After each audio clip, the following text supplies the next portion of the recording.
Hey guys, I thought I would say a little something about scallops, and I'll show you guys how to sear some up really nicely and plate it up. But scallops are something really amazing and tasty. They're a really amazing shellfish.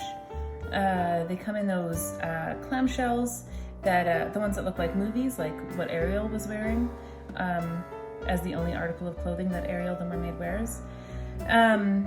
But I thought it'd be really nice. I'll show you how to clean them. It doesn't take too much. I don't have them in shell, I have them out of shell, and these are U10s, and that means under 10 per pound.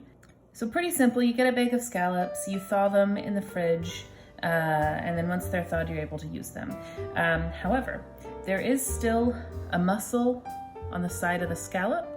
That's really important that you take it off. It's a little tough, it doesn't cook up well, but I'm just gonna clean these up really quickly, and I will show you guys how to sear them for eating with your family. So these just peel off really easily.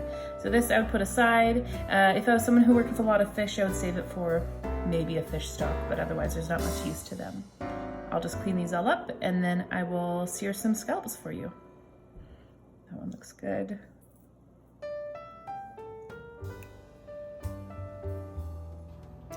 Alright guys, I'm gonna finish off these scallops that I cleaned earlier. I'm gonna make a cute little gnocchi and scallop dish. First thing I wanna do is season my scallops well. It's gonna be a salt and pepper on both sides.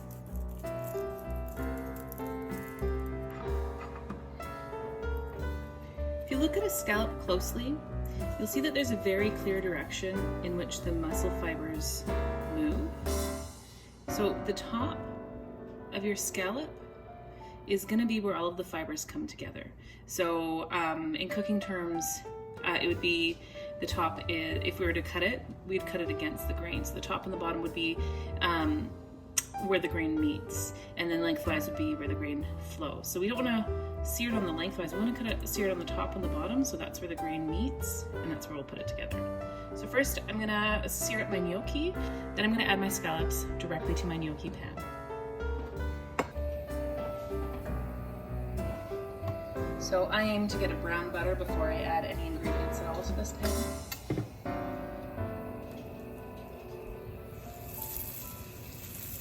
Alright, that is a good sound. That means I've got enough heat, my butter's cooking, the liquids in it are evaporating, the solids in it are going to start browning for me. That's what I want before I start adding anything. Because I want a brown butter, though, I'm going to give it a little more time. But I like that sound. That's a good sound. I can see the solids around the outside of the pan start to brown, so now I'm going to add my blanched and cooled gnocchi. And make sure they're movable, then I'm going to leave them alone.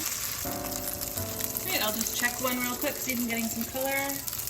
Oh man, I'm getting gorgeous color, so I'll give these a toss. Because my focus isn't the gnocchi, I'm just going to put it aside, pull over some of this fat, and in this fat I'm going to start searing my scallops.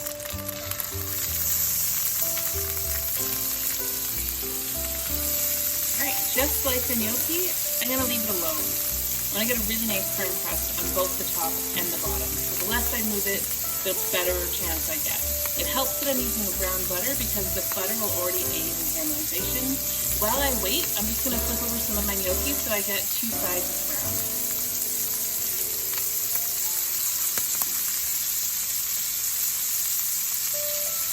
Alright, I'm starting to see, I've got an absolutely gorgeous color on that outside. I just want it to be slightly more, so I'm seconds away from flipping all of these. Great, it's time to flip all of these. Look at my beautiful color on my one side of the scallop.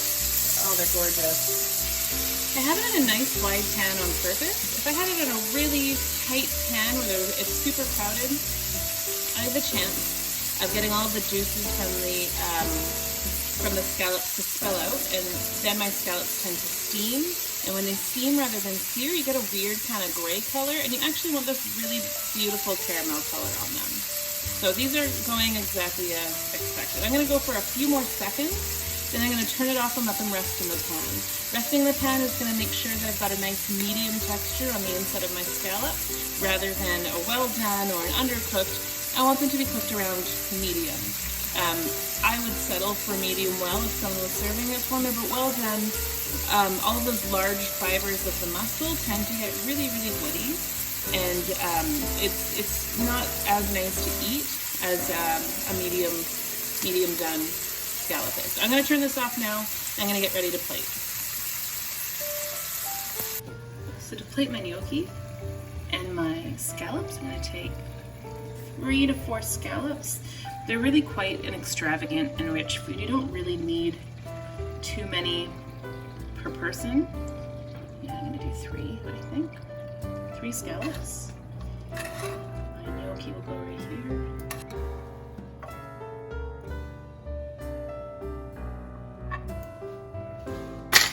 I'm going to take a little bit of my favorite chili paste, Scallops, and put it on my plate as well. It's going to go really well with the flavor of the scallops and the potato. And take a little drizzle of olive oil over the entire plate.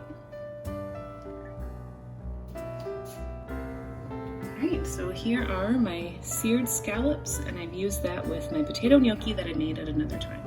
I really hope you enjoyed this video, and I hope you guys are trying these things and letting me know.